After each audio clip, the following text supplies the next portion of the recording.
Welcome to the 8th in a series of videos that explain how to complete the financial statement and analysis spreadsheet system.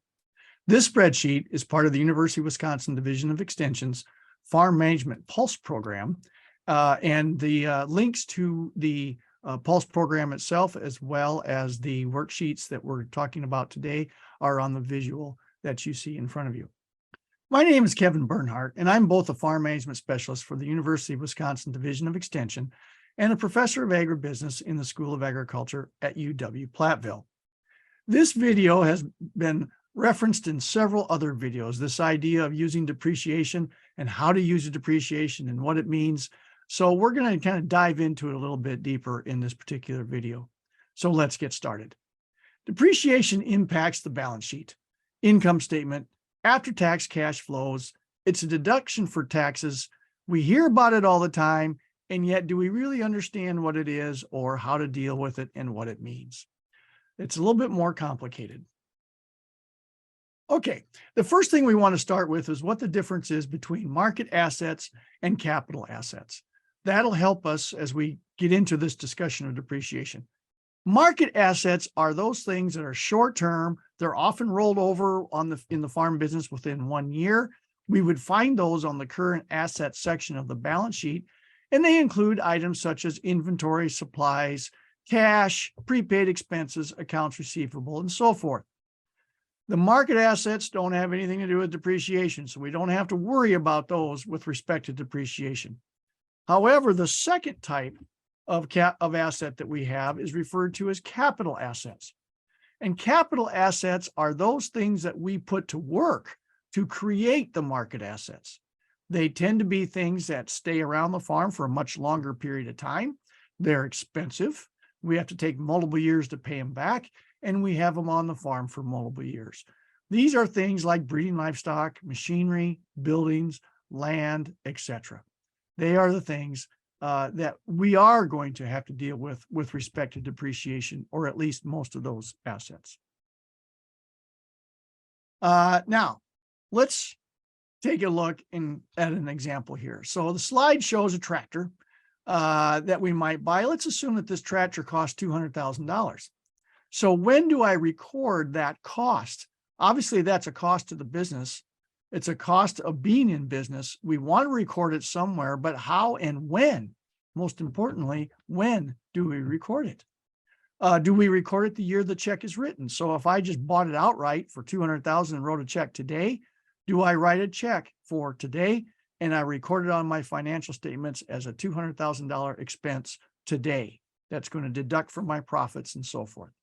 Well, that seems a little bit unfair because we're going to use that tractor for 3, 4, 5, 6, 7 years. And yet we're going to take all the cost out this year. That seems like a little bit unfair to this year and a little bit not quite given all the cost for those other years.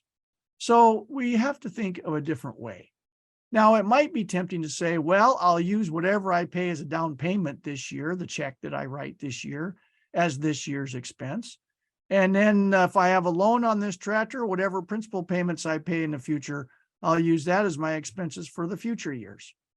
Well, that doesn't really work either. It's a nice idea, and it's easier in that I can just track my checks that I wrote, but it really doesn't capture it because all of us are going to have a different kind of situation when it comes to financing that tractor. Some of us might buy it outright the first year, not have any loan payments.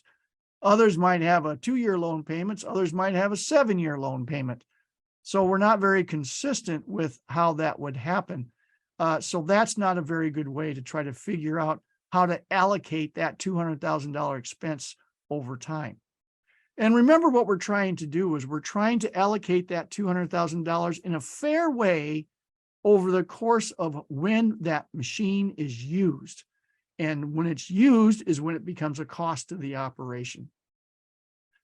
So we have to have a way to estimate that, and that's what depreciation is. So depreciation is the allocation of the cost of a capital asset over its useful life. And that's what we are trying to capture. Another issue that we might have as well is tax depreciation versus economic depreciation. the economic depreciation is what we're really after. Economic depreciation is really trying to match the allocation of that cost to when that capital asset is actually used or when that capital asset is losing its value because of use or becoming obsolete or what have you. Tax depreciation is a creature of the tax code. It really doesn't have necessarily anything to do with financials. It has other policy aims, other policy goals behind that. However, it's easy to use because we have records of it. We know what that tax depreciation is. It's calculated for us by our accountants and so forth. And therefore, it's awfully tempting to just use that tax depreciation and call it good enough. Now, in some cases, that might be okay. But in other cases, it could be very abusive of what is actually happening with the financials of the farm. So think of 179 expensing, for example, where we can take the entire purchase price off in 1 year, even though we're going to use that capital asset over multiple years. We're going to have all that cost stacked up in 1 year and nothing in the future years. It's going to, it's very abusive on the financial statements, and it's going to distort what actual financial results are, and therefore distort the analysis that comes with it. So we have to have a better way to look at what we think is the real cost of using that asset in any given year.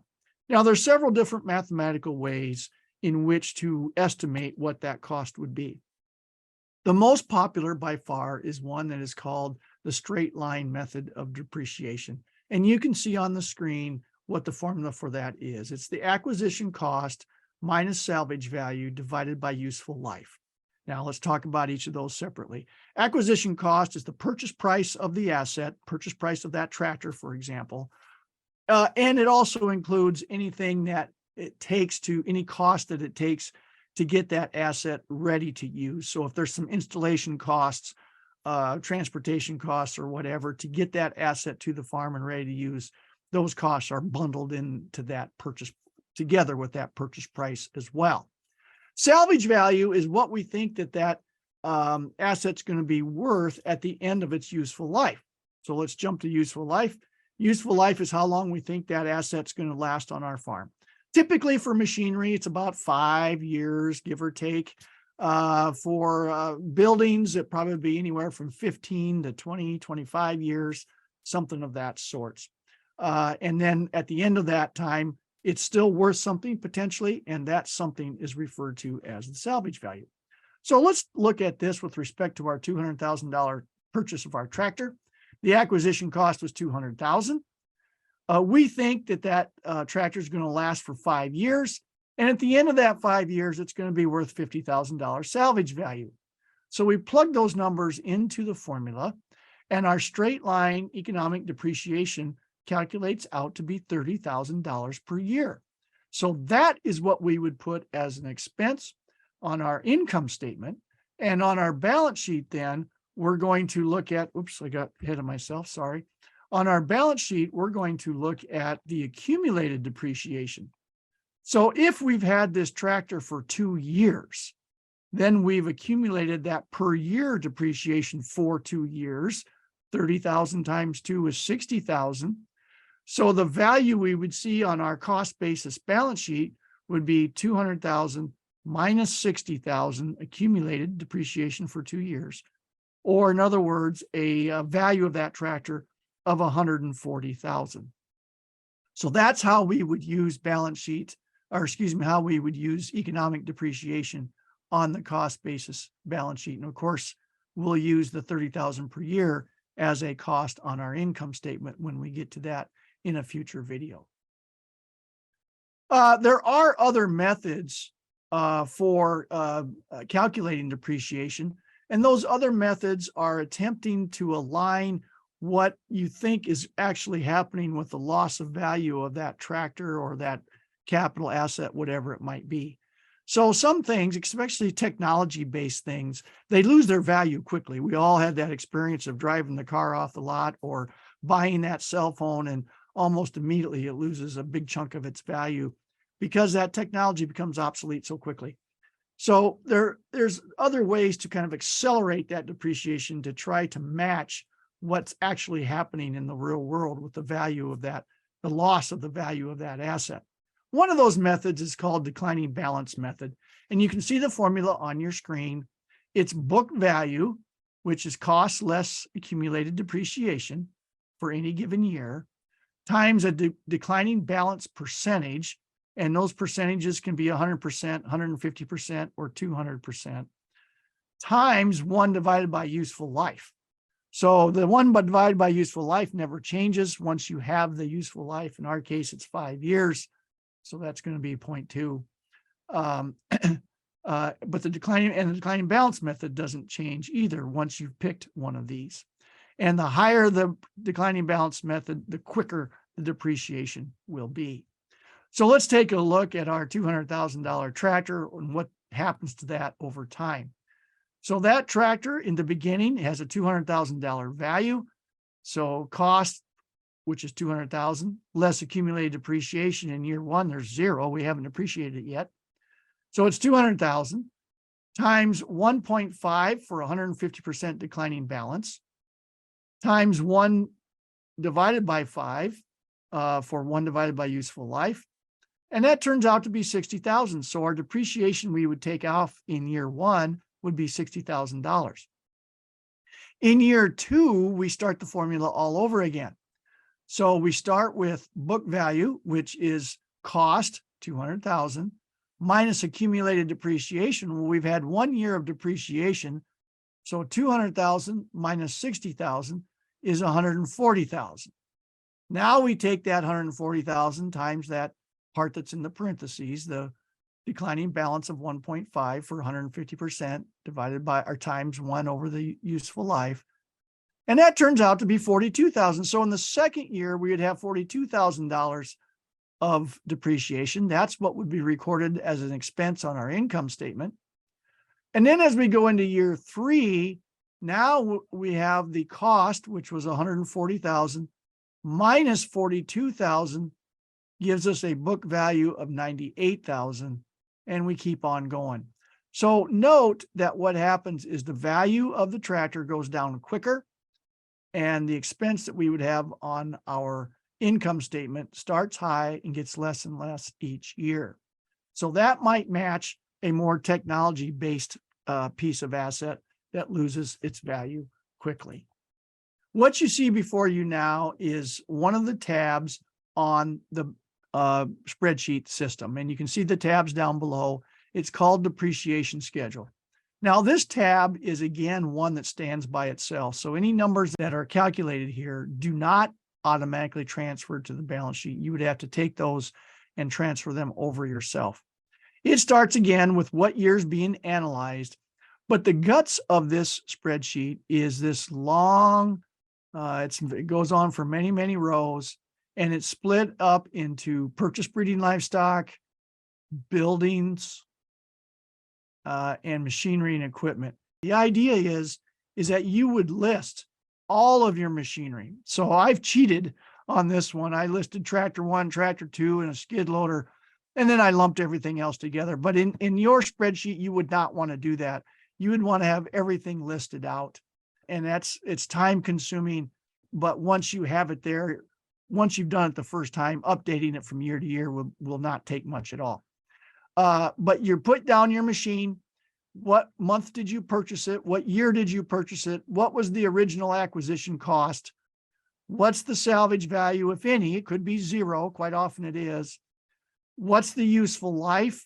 You record everything that's needed in the yellow shaded cells, and then everything else is automatically calculated for you. So economic depreciation is calculated, accumulated depreciation is calculated, end of the year cost value is calculated based on the year being analyzed of 2015, and so forth. So you would list all your machinery and equipment in here. You would list all your buildings, when they were purchased, their original value, etc. You would list all purchase breeding livestock here that's depreciating, purchased, not raised, just the purchase breeding livestock. And if there's anything that doesn't fit those categories, well, you could put there's an other category. Now, each one of these is summed up separately. Once you have it all in there, each one of these is summed up separately and is recorded in this table, blue shaded table. So once you have it in there, you don't have to go find it. All the information is there. So this is the information that you could pull over and put into your schedule on the balance sheet for this particular year, and then be ready to go. So that is the economic depreciation schedule. And that economic depreciation schedule, of course, when we go back to the balance sheet schedules, we come back up to machinery and equipment, and that's where those numbers would then be recorded. So that hopefully gives you a better feel for what this word depreciation means, how the financial statements deal with this, the difference between tax depreciation and economic depreciation, and some tools here to help with valuing those different kinds of capital assets and determining what that depreciation is. That completes our discussion on depreciation and the depreciation schedule. Thank you for listening.